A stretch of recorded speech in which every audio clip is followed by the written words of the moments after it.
दोस्तों सभी को नमस्कार। मेरा नाम गौरव बत्रा है। मैं आपका होस्ट गंगानगरी टॉक से। दोस्तों आज जिस मुद्दे पे अपने बात करेंगे वो है एक डिजिटल मार्केटिंग के ऊपर। और इसके लिए जो आज हमने गेस्ट आमंत्रित किए हैं वो मेरे काफ़ी अच्छे मित्र हैं और अपनी बात को हमेशा सच्चाई और ईमानदारी के साथ वो रखते हैं। तो दोस्तों आप सभी के सामने मैं इनवाइट करूँगा मिस्टर अरुण ग्रोवर। नमस्कार बताइए। नमस्कार।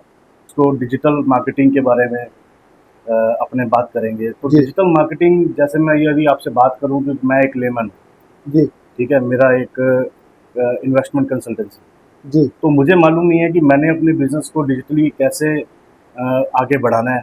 जी ठीक है, तो सबसे पहले मेरा आपसे यही सवाल है कि डिजिटल मार्केटिंग के बारे में आप लोगों को क्या बताना चाहोगे अपने हिसाब से। आप थोड़ा उसको और जो सिस्टम के हिसाब से वो आप उसको थोड़ा सा बताएं, फिर अपने आगे बढ़ें। जी। देखो बत्रा जी, बड़ा क्लियर है, नाम से क्लियर है डिजिटल मार्केटिंग।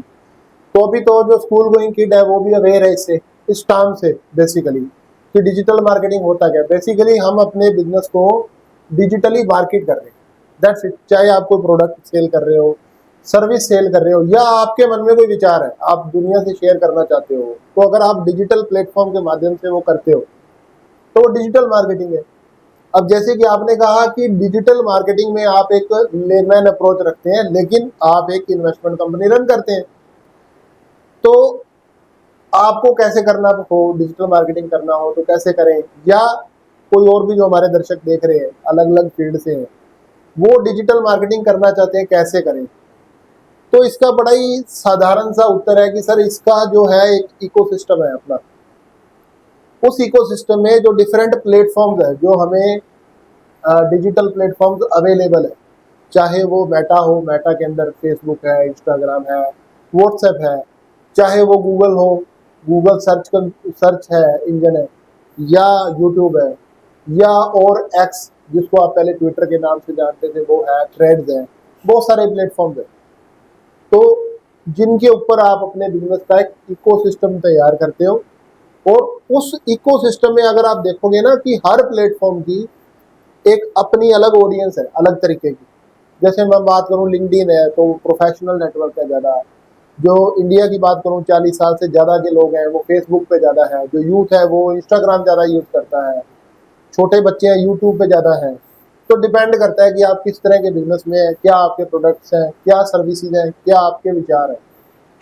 तो उसके हिसाब से आप एक इकोसिस्टम तैयार करते हो और उसको उस पर अपना जो कंटेंट है उसको पब्लिश करना शुरू कर देते हो।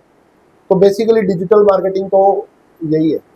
ओके, आपने बहुत बढ़िया तरीके से बताया कि डिजिटल मार्केटिंग कैसे हम कर सकते हैं, उसको किस तरह से प्लेटफॉर्म्स पे ले जा सकते हैं। जी तो मेरा एक छोटा सा आपसे सवाल है और मैं मेरे को ये लगता है कि और भी लोगों का होगा। जी वो मैं आपसे पूछना चाहूँगा कि मानिए कि मैंने एक वीडियो बनाया जी अपने काम को लेकर, अपने व्यापार को लेकर, जी तो वो मुझे समझ में नहीं आता मैं किस प्लेटफॉर्म पे उसको अपलोड करूँ। कि मेरे पास व्हाट्सएप भी है, मेरे पास यूट्यूब भी है, मेरे पास फेसबुक भी है, मेरे पास इंस्टाग्राम जो आजकल बहुत ज़्यादा ट्रेंडिंग में है। जी तो उस वीडियो को या तो मैं सभी पर डाल दूँ, जी। या उसको मैं किस एक अलग अलग वीडियो, छोटी है बड़ी है, उसको कैसे करूँ, ये हम कैसे उसको मैनेज कर सकते हैं। तो देखो थोड़ा सर, इसके बारे में आप बताएं। बड़ा ही आपका टेक्निकल सवाल है। जैसे कि मैंने बताया कि हम एक इकोसिस्टम डेवलप करेंगे और हर प्लेटफॉर्म की अपनी एक ऑडियंस है। तो पब्लिश तो हमें सब जगह ही करना होगा जो जी भी आपका कंटेंट है। हाँ, उस पे जो हम एड स्पेंड कर रहे हैं, अगर हम कोई पेड एड कैंपेन चला रहे हैं तो उसको हम ऑप्टिमाइज कर सकते हैं। उसके लिए हमें ये जानना पड़ेगा कि हमारा जो टारगेट कस्टमर है या टारगेट ऑडियंस है वो किस प्लेटफॉर्म पे ज़्यादा है या ज़्यादा एक्टिव है। होते तो हर जगह ही है, ज़्यादा एक्टिव कहाँ पर है। तो जो डिफरेंट एजेंसीज हैं वो बेसिकली यही काम करती हैं कि आपका जो पैसा है, आपका जो एड बजट है, उसको कैसे ऑप्टिमाइज करना है, किस प्लेटफॉर्म पे कितना उसको उसका जो है फंड डालना है और उसको मैनेज कैसे करना है। तो ये एक कंटिन्यूइंग प्रोसेस है जिसमें हम लोग एड कैंपेन्स चलाते हैं या कंटेंट पोस्ट करते हैं, उसके इंसाइट्स को स्टडी करते हैं, कहाँ पर वो बढ़िया परफॉर्म कर रहा है। ए बी टेस्टिंग जैसे कुछ टूल्स हैं, एक ही कंटेंट को अलग अलग तरीके से पब्लिश कर देते हैं। तो हमें ये पता चलता है कि ये वाला कंटेंट अच्छा परफॉर्म कर रहा है, उसको हम और ज़्यादा प्रमोट करते हैं। जो अच्छा परफॉर्म नहीं कर रहा होता उसको रोक देते हैं। नहीं, तो बेसिकली आपका कहने का मतलब है कि मेरे को अगर ये काम करना है तो मेरे को एक एजेंसी हायर करनी पड़ेगी या उनका सहयोग लेना पड़ेगा। या खुद भी मैं उसको किसी ना किसी प्लेटफॉर्म पे अपलोड कर सकता हूँ? ये एक बार फिर से बड़ा अच्छा क्वेश्चन है सर। जरूरी नहीं है कि आपको अपने डिजिटल मार्केटिंग के लिए एजेंसी की ही जरूरत है। इसके देखो एन नंबर ऑफ वेज है, मैं आपको बताऊं। सबसे पहले तो आपने फिजिबिलिटी देखनी है कि आज आपका बिजनेस है जो वो जिस भी स्टेज पे है, चाहे वो स्टार्टिंग कर रहे हो आप उसकी, या क्या उसकी आपने बजटिंग कर रखी है, प्लानिंग, बजट प्लानिंग।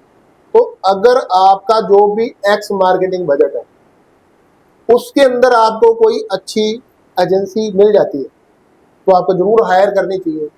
लेकिन अगर आप एक छोटे या मध्यम व्यापारी हो और आप अफोर्ड नहीं करते एक एजेंसी को, तो उस केस में आपके पास ऑप्शन है, या तो आप खुद ट्रेनिंग लीजिए, या जो भी व्यापारी लोग हैं जो वो अपनी आने वाली जो पीढ़ियां हैं या अभी है ऑलरेडी, जो उनके साथ बिजनेस में सपोर्ट कर सकते हैं, तो अभी के जो बच्चे हैं वो ज़्यादा शार्प हैं इस मामले में, उनको भी ट्रेनिंग प्रोग्राम्स पे डाल सकते हैं। तो इसके लिए हम time to time different training programs भी अरेंज करते हैं। इनफैक्ट अभी हमने एक प्रोग्राम लॉन्च किया, उसका तो टाइटल ही यही था कि स्टॉप हायरिंग स्टार्ट लर्निंग। क्योंकि अगर आपको एजेंसी से भी काम करवाना है तो भी आपको बेसिक तो पता ही होने चाहिए। तो मेरे ख्याल आपका आंसर मिल गया। बहुत अच्छा बताया आपने। Stop hiring start learning. जी मेरा आपसे एक प्रश्न है कि जैसे मैं गंगानगर से हूँ, आप जानते ही हो, जी हम एक छोटे शहर में रहते हैं। जी तो मेरी एक कंसल्टेंसी भी है फाइनेंशियल, आपको मैंने बताया, इन्वेस्टमेंट जी कंसल्टेंसी। जी अब मेरा आपसे ये सवाल है कि मेरी तरह और भी बहुत व्यापारी हैं जो मेरे से दिन भर मिलते हैं। जी यदि डिजिटल मार्केटिंग की मैं बात करूं तो हमारे दिमाग में प्रश्न ये आता है कि यार मैं डिजिटल प्लेटफॉर्म पे क्यों जाऊं? मैं एक रिक्शा हायर कर लेता हूं, या एक फ्लैक्स लगवा देता हूं, या अखबारों में पंपलेट डलवा देता हूं। जी वाई डिजिटल मार्केटिंग? कि मेरे को ये भी लगता है कि ये पैसा इतना ले रहे हैं या उतना ले रहे हैं, वो भी मेरे को क्लियर नहीं है। जी और सेकंड थिंग, लास्ट थिंग, कि आज मैं गूगल करता हूँ तो बहुत सारी कंसल्टेंसी आ जाती है मेरे सामने। जी मैं किसको चुनाव करूँ, उसमें से कौन प्रोफेशनल है कौन नहीं? तो इसको आप सारे को एक ही बात में आप समराइज कीजिए, जिससे हमारे दर्शकों को बहुत हेल्प मिल सके। जी बत्रा जी, बड़ा ही बहुत ही सही सवाल किया आपने, और ये मेरा फेवरेट सवाल भी है जी बेसिकली। और इसमें आपने दो चीजें मेरे से पूछी। नंबर वन की जो दूसरे वेज हैं मार्केटिंग के जो पहले से ऑलरेडी ट्रेडिशनल है, जैसे जी। कि फ्लैक्स है या होर्डिंग्स है, या आप कह लो कि जो आपने बोला कि रिक्शा एक रिक्शा रिक्शा भेज देते हैं, अनाउंसमेंट कर देते जी हैं। जी तो देखो, जिस तरह मैंने आपको कहा ना कि आपने मेरे से सवाल पूछा कि वीडियो डालना है तो कहाँ पर डालें, तो मैंने क्या बोला कि सब जगह डालो, जी लेकिन उसको ऑप्टिमाइज करो। जी तो ऐसे ही जब आप एक बिजनेस ओनर है तो आप अकेले डिजिटल या अकेले फिजिकल अप्रोच से नहीं चल सकते। आपको दोनों ही अप्रोच को साथ लेके चलना होता है। यानी कि आपको अनाउंसमेंट भी करवानी होगी, आपको फ्लैक्स भी लगाना होगा, आपको टीवी एड भी देना है, और आपको डिजिटल मार्केटिंग भी करनी है। अब बात आती है ऑप्टिमाइजेशन की। आप ये सब चीज कर रहे हो, अगर आप उसकी जो आउटकम है उसको ट्रैक कर रहे हो, आप समझ रहे हो मैं क्या कहना चाहता जी हूँ। आपकी इन्वेस्टमेंट फर्म है, आपके पास बंदा इन्वेस्ट करने आया है, तो आप एक सिंपल उसके सामने क्वेश्चनेयर रख सकते हो कि आपको हमारी फर्म के बारे में कैसे पता लगा। जी तो जब वो बताएगा तो उस फीडबैक के बेस पे आप ये डिसाइड कर पाएंगे कि ये फ्लैक्स देख के आ रहा है, ये पैम्फलेट पढ़ के आ रहा है, ये रिक्शा की अनाउंसमेंट सुन के आया है, या डिजिटल मार्केटिंग से आया है। अब बात आती है ऑप्टिमाइजेशन की। तो अगर आपको ये पता लग गया कि ये वाले वे से मेरे पास ज्यादा कस्टमर आ रहे हैं, अमूमन क्या है कि हमारी जो 20% एक्टिविटीज है ना, वो 80% रिजल्ट देती है, और जो 80% एक्टिविटीज है वो 20% रिजल्ट देती है। तो पहले तो आपको अपना वो 20% चुनना है जो आपको 80% रिजल्ट दे रही है। अब आपका वो सेलेक्ट हो गया, उसके बाद आपको उसकी ऑप्टिमाइजेशन पे जाना है। तो बड़ा सिंपल फंड है, दूसरों को बंद नहीं करना है, लेकिन अगर वहां से 20% रिजल्ट आ रहा है तो एफर्ट्स भी उसी रेशो में डालने चाहिए।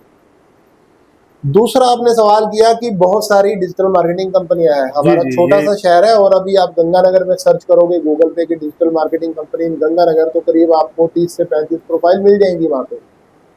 और फ्रीलांसर्स की तो कोई नंबर्स है ही नहीं, कमी लिमिट नहीं ही है। नहीं कितने हैं पता नहीं। जी और हर एक को लगता है कि मैं डिजिटल मार्केटिंग एक्सपर्ट हूँ, और वो क्लाइंट को जाके यही बोलता है कि हाँ भाई हम डिजिटल मार्केटिंग एक्सपर्ट है। जी तो एक आपने बीच में बात बोली कि मुझे पता नहीं कि मुझे कितना स्पेंड करना है वहां पे। जी जी मेरे को वो कितना इसलिए है पैसा लगाना है। क्योंकि उसमें जो डिजिटल मार्केटिंग के बैक में जो एफर्ट्स इन्वॉल्व है, या जो टीम इन्वॉल्व है, उसका नंबर्स और वो एफर्ट्स, उसमें कितना समय लगता है वो भी आपको पता नहीं। इसलिए आप ये डिसाइड नहीं कर पाते कि ये जो सामने वाले की आस्क है, जो एजेंसी की आस्क है, ये एक जेन्युइन है भी या नहीं है। जी तो इसमें देखो बत्रा जी, हर फील्ड में ऐसा होता है कि टॉप पे कुछ ही लोग होते हैं, क्योंकि वो बहुत बढ़िया परफॉर्म कर रहे होते हैं। तो यहाँ भी अगर 35 कंपनियां हैं तो ज्यादातर सर्वाइवल मोड में ही है। जी उसमें से सर्वाइवल मोड से अगर कोई बाहर आया तो वो देखो फिट है। तो यहाँ जी तो जंगल वाला कानून है कि सर्वाइवल हो द फिटेस्ट। आप बढ़िया सर्विस दोगे तो आपको बढ़िया रेफरेंस मिलेंगे, बढ़िया रेफरेंस मिलोगे तो आपका बिजनेस ग्रो करेगा। और फ्रीलांसर्स, तो यहाँ पे थोड़ा सा चैलेंज ये है फ्रीलांसर्स के साथ ज्यादातर, या अभी कुछ छोटी एजेंसीज हैं उनके साथ भी है जो फ्रीलांसिंग मॉडल पे काम कर रहे हैं। तो क्योंकि जो फ्रीलांसर क्या है, उसका पेट भरा हुआ, देखो वो सुबह एक नौकरी करता है, उसको एक सैलरी मिल रही है, उसका पेट भरा हुआ है। जी अब जो उसका पार्ट टाइम है ना, तो वो उसका एक चॉइस है, वो करे नहीं करे। तो जब मीटिंग डेडलाइंस की बात आती है तो वहां पे फ्रीलांसर्स फेल हो जाते हैं अक्सर। ठीक है, अगर किसी भाई को बुरा लग रहा है तो मैं माफी चाहूंगा, लेकिन ये मेरा पर्सनल एक्सपीरियंस है। क्योंकि पेट भरा हुआ है, अब उसकी जिंदगी में जो भी उथल पुथल होगी ना फ्रीलांसर की, उसके घर में शादी है, उसके घर में किसी का बर्थडे है, किसी की डेथ होगी, उसको कहीं जाना है आना है, वो बीमार हो गया, तो उसका सीधा सीधा असर क्लाइंट के काम पे आता है। ठीक है, क्योंकि वो ओनली रिस्पॉन्सिबल पर्सन है, उसके लिए एक टीम उसके पीछे नहीं है, उसका बैकअप नहीं है। इस वजह से ये चैलेंजेस बहुत फेस करने पड़ते हैं। इवन जो एजेंसीज काम कर रही हैं फ्रीलांसर्स के साथ, उनको भी करने पड़ते हैं। तो पहली दिक्कत तो ये है कि यहाँ पे डेडलाइंस मीट नहीं होती। जो काम जिस ओके तारीख को डिलीवर करना है, अगर वो समय पे हुआ ही नहीं, delayed action means no action. ये मुझे ऐसा लगता है कि अगर हमने डिले एक्शन किया तो उसका मतलब हमने कुछ नहीं किया, हमने ओके टाइम पास किया खाली। जी जी सही है। ठीक है। और दूसरा, जो कुछ नौसीखे भी आते हैं जो खुद को डिजिटल मार्केटर बता के फील्ड में आते हैं, तो मैं अपने उन नए दोस्तों से एक बात कहना चाहूंगा कि प्लीज प्लीज प्लीज ऐसा नहीं करें। क्योंकि किसी क्लाइंट का बिजनेस, किसी का व्यापार आपका रिसर्च एंड डेवलपमेंट सेंटर नहीं है, ये मैं बताना चाहता हूँ। तो अगर आप नए हो तो पहले आप अपना जो भी मेंटोर है, जो भी टीचर है, उससे चेक करके ही नया काम करें। तो ये है। क्लाइंट एंड से बात करूं कि क्लाइंट को भी नॉलेज नहीं है कि ये काम है कितने का। जी जी तो क्लाइंट को क्या फिगर समझ में आता है, फिगर क्या समझ में आता है कि ये 15,000 में डिजिटल मार्केटिंग कर रहा है, ये 10,000 में कर रहा है, ये 5 में कर रहा है। ठीक है, उसको ये पता ही नहीं कि डिजिटल मार्केटिंग के अंदर भी एन नंबर ऑफ वेज होते हैं, एन नंबर ऑफ प्लेटफॉर्म्स है, उस पर भी अलग अलग तरीके से एडवर्टाइजमेंट होती है।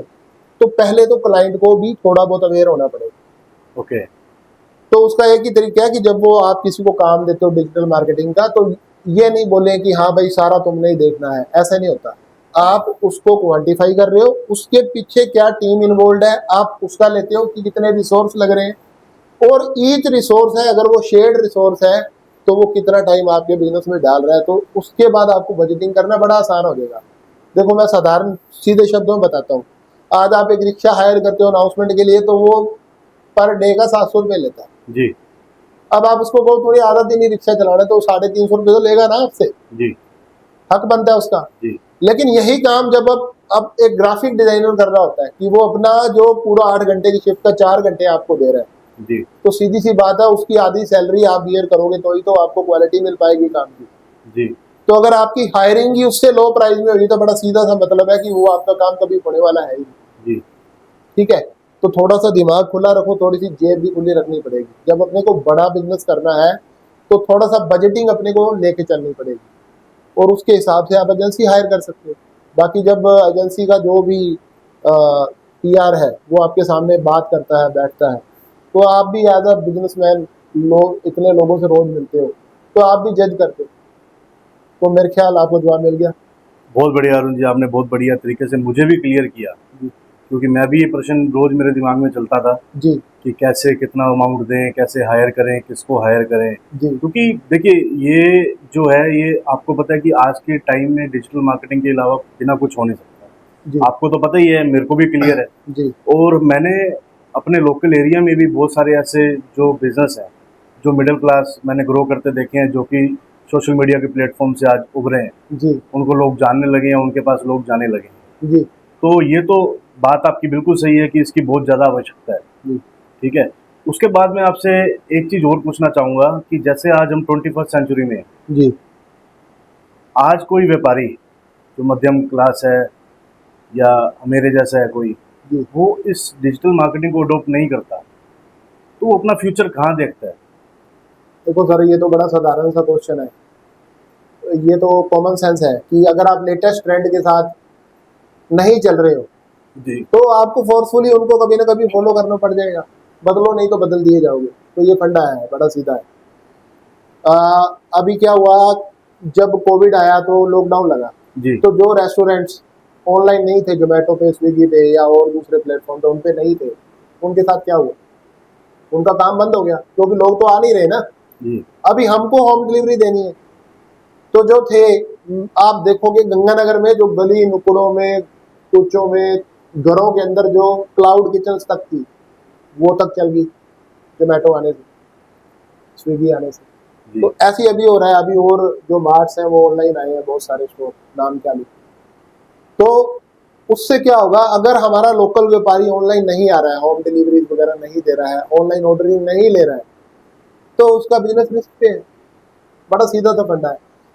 हो सकता है आज वो बढ़िया कर रहे हो, उनका ट्रेडिशनल बिजनेस हो, किसी का 2 पीढ़ी से या 3 पीढ़ी से है, और लेकिन अपडेट नहीं हो रहे, तो बड़ा ही उनके लिए आने वाला समय बड़ा टफ रहने वाला, चुनौतीपूर्ण रहेगा ये।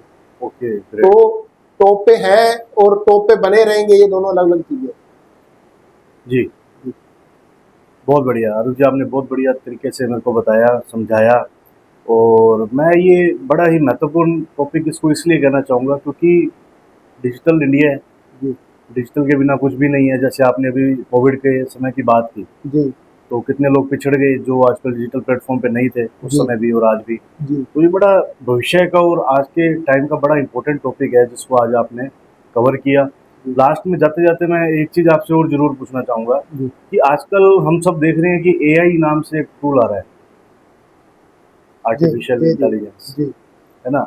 उसके बारे में कोई कहता है रोबोट है, कोई कहता है अपने आप कर देगा काम, कोई कहता है कि लोगों की आवश्यकता ही नहीं पड़ेगी, जैसे पहले कंप्यूटर आया था तो 10 बंदों का काम एक बंदे ने कर दिया था। जी। उस तरीके से एआई क्या है ऐसी चीज़ कि हमको उसके बारे में थोड़ा-सा प्रकाश डालिए ताकि हमें पता लगे, हमारे दर्शकों को पता लगे कि भविष्य में एआई कैसे वर्क करेगा जी और हमारे को थोड़ा-सा उसके बारे में जागरूक और होना चाहिए। जी। तो प्लीज़।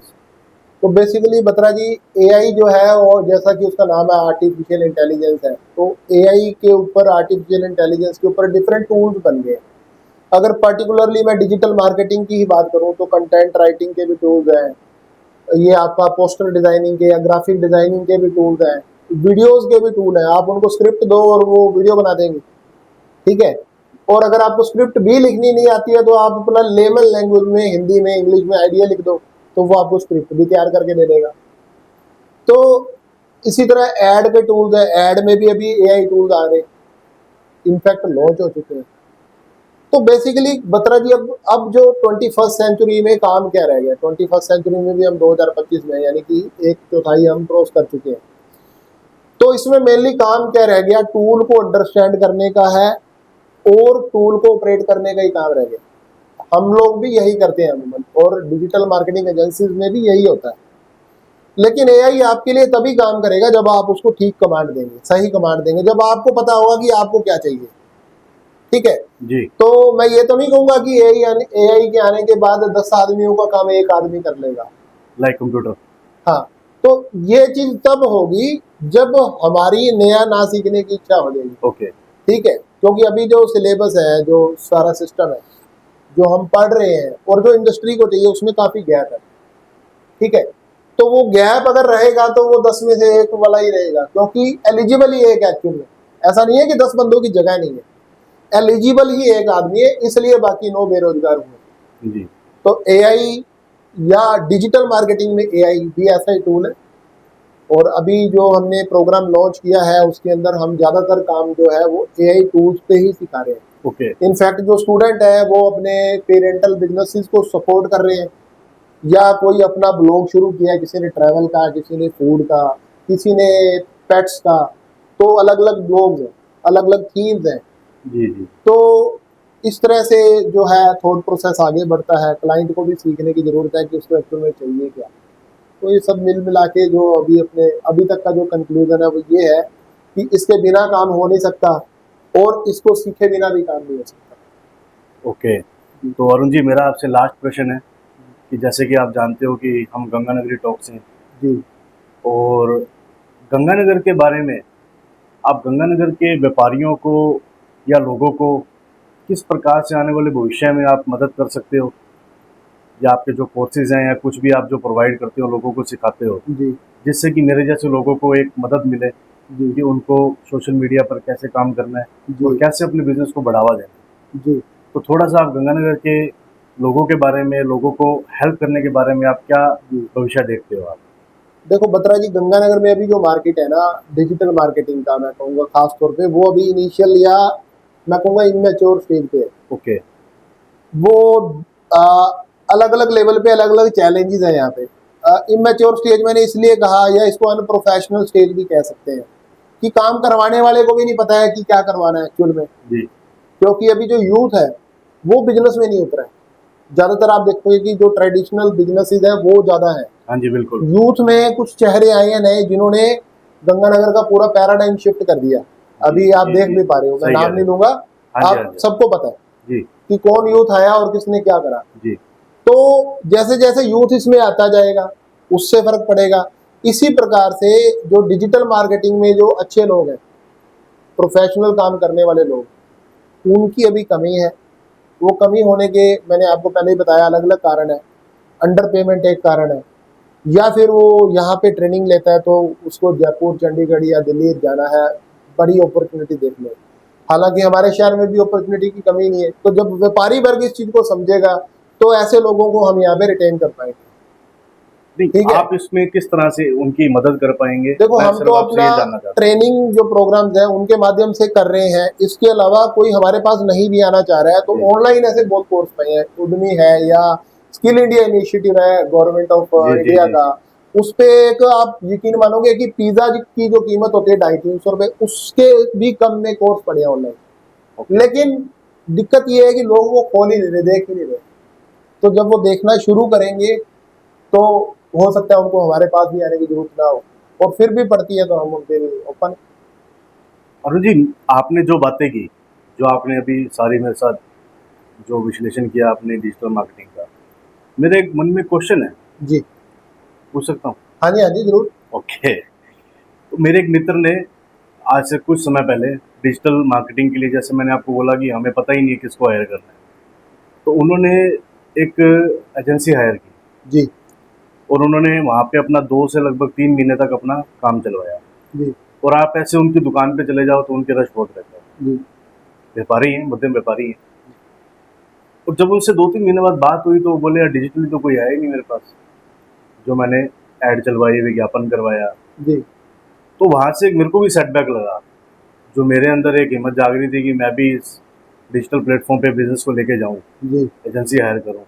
तो मैं भी पीछे हो गया, मैं कहा यार क्या फ़ायदा है 5-7 हज़ार रुपये लगाने का, रिस्पॉन्स तो आया नहीं। जी कराना होगा तो रिक्शा चलवा लेंगे, क्या फ्लैक्स लगवा लेंगे। जी। तो थोड़ा इसके बारे में बताओ कि ये समय लगता है इसमें या फिर पहले दिन से रिस्पॉन्स आने लग जाता है, क्या मतलब क्या है इसका? बतरा बड़ा ही शानदार आपने सवाल किया है, और एक बार फिर से मैं कहूंगा कि ये सवाल मैं चाहता हूं कि लोग मेरे से पूछें। जी तो इसमें बड़ा ही एक क्लियर मैसेज ये है कि जो भी आपके मित्र हैं जिनका एक ऑलरेडी चलता हुआ बिजनेस है और अब वो डिजिटल प्लेटफॉर्म पे आ गए हैं, तो वहां से उनको वो रिस्पॉन्स नहीं मिला जो उनको एक्चुअल में मिल रहा था पहले से। तो बत्रा जी, नो डाउट उनका बिजनेस तो वही है, लेकिन अब उनकी जो ऑनलाइन एक नई शॉप खुली है, एक नया स्टोर खुला है। अच्छा ओके। बेसिकली ऑनलाइन वो नए हैं, बच्चे हैं अभी। हो सकता है उनका ट्रेडिशनल बिजनेस है वो कुछ सालों से हो। आप ऐसे मान लो भी एक 10 साल का बच्चा है और एक ने आज बर्थ लिया है, आज ही पैदा हुआ है वो, आज ही आपके जो वो पूरा इंफ्रास्ट्रक्चर जो मैंने कहा था पहले क्रिएट करना पड़ता है वो क्रिएट हुआ है। अब 10 साल के बच्चे को अगर आप न्यूली बॉर्न बेबी से कंपेयर करोगे तो मुझे नहीं लगता कि ये फेयर है। ऑब्वियस बात है। फेयर नहीं है ये। तो हमारे पास भी बहुत सारे क्लाइंट आते हैं, वो कहते हैं कि मेरे को तो 2 ग्राहक मिले 1 महीने में या 5 मिले। तो शुरुआत ऐसे ही होती है, जैसे कि आप एक नई दुकान खोलते हो वैसे ही एक नई दुकान आपकी अब ऑनलाइन खुली। तो बेसिक नहीं बदलने वाले धंधे के, जो धंधे के बेसिक है वो तो वही है। आपको वहां समय भी डालना है, आपको पैसा भी डालना है, आपको ऊर्जा भी डालनी है। तो वो सेम ही चीजें आपको डिजिटल बिजनेस में भी डालनी होती है। इसमें भी पैसा लगता है, इसमें भी समय लगता है। वहां पे जो आपकी इन्वेस्टमेंट है उसके एवज में आपके पास सामान पड़ा है, या आप दुकान का किराया दे रहे हो, या आपने खुद की दुकान परचेज कर ली, तो वो फिजिकल स्टॉक है, आपको दिखता है। डिजिटल चैनल पे जब इस तरह के लोग आते हैं तो उनको यहाँ पे जो पैसा डाला है टेक्नोलॉजी में, वो दिखता नहीं है। टेक्नोलॉजी में डाला गया पैसा, अगर आपको लगता है कि मुझे ये जानने के वर्थ है या नहीं, उसके लिए मैंने जैसे पहले कहा कि आपको खुद थोड़े बहुत बेसिक सीखने पड़ेंगे। जी इनफैक्ट मैं आपको बताऊं, बहुत सारी ऐसी कंपनीज है जो सिर्फ टेक्नोलॉजी कंपनीज है। मैं नाम भी लेता हूँ, कार देखो, बाइक देखो, इंश्योरेंस देखो, जयपुर का बहुत बड़ा ग्रुप है, बहुत ही सक्सेसफुल है। एक एग्जांपल, ऐसे हजारों एग्जांपल है जिनके पास जो सर्विस है वो सर्विस ही टेक्नोलॉजी है। तो मेनली कंपनी काम ही यही करती है। ओके। तो जब एक प्रोडक्ट सेल बेस्ड कोई कंपनी है या कोई शॉप है, वो जब इस पे आती है तो वो टेक्नोलॉजी पे की गई इन्वेस्टमेंट को समझ नहीं पाते। ओके। तो इसमें भी वैसे ही समय लगता है जैसे कि एक नई दुकान को ग्रो करने में लगता है। तो उतना पेशेंस जाहिर सी बात है यहाँ भी चाहिए। बहुत बढ़िया अरुण जी ने बहुत अच्छे तरीके से ये क्लियर किया आपने अरुण जी, जो मेरे और मेरे साथियों के लिए, दोस्तों के लिए, व्यापारियों के लिए, कि जब आप डिजिटली आते हो तो आपको एक पेशेंस चाहिए। आप अपना जो डिजिटल प्लेटफॉर्म है, आप नई दुकान की तरह इसको स्टार्ट करते हो, जी तो obvious सी बात है उसको समय लगेगा। जी। तो धन्यवाद अरुण जी, आपका बहुत बहुत, आपने इतनी सारी चीज़ें आज हमें क्लियर की, हमारे दर्शकों को क्लियर की, तो इससे बहुत ज़्यादा हेल्प मिलेगी उनको अपने व्यापार को आगे बढ़ाने के लिए डिजिटल प्लेटफॉर्म के थ्रू। Thank you. तो ये थे Arun Grover ji, business consultant the digital Grover से। इन्होंने आज हमें बहुत कुछ क्लियर किया, जो कि आज का जो हॉट टॉपिक है, आज के टाइम का ट्रेंडिंग टॉपिक है या ट्रेंडिंग रिक्वायरमेंट है, डिजिटल मार्केटिंग, जो इन्होंने संघर्ष कर रहे हैं लोग हमारी तरह, जो इसमें आगे बढ़ना चाहते हैं, ठीक है, बिजनेस अपने को फैलाना चाहते हैं और आज के ट्रेंड के हिसाब से उसको आगे बढ़ाना चाहते हैं। और जो गंगानगर शहर में, छोटे शहर में जो चैलेंज आते हैं, जो व्यापारियों को चैलेंज आते हैं, और जो इन्होंने कोर्स और सब चीज़ों के बारे में आज बहुत अच्छी जानकारी हमें दी, तो मैं आशा करता हूं दोस्तों कि आप सबको इससे मदद मिलेगी। और नीचे जो है आपको डिटेल आ रही होगी द डिजिटल ग्रोवर अरुण ग्रोवर जी की। आप किसी भी कार्य के लिए, आप किसी भी डिजिटल प्लेटफॉर्म के लिए, मार्केटिंग के लिए, सीखने के लिए, अपने व्यापार को बढ़ावा देने के लिए, और जैसे मैंने स्टार्टिंग में बोला था, इनकी बारीकियों को सीखने के लिए आप इनसे ज़रूर संपर्क करें। धन्यवाद दोस्तों, मिलते हैं दोबारा।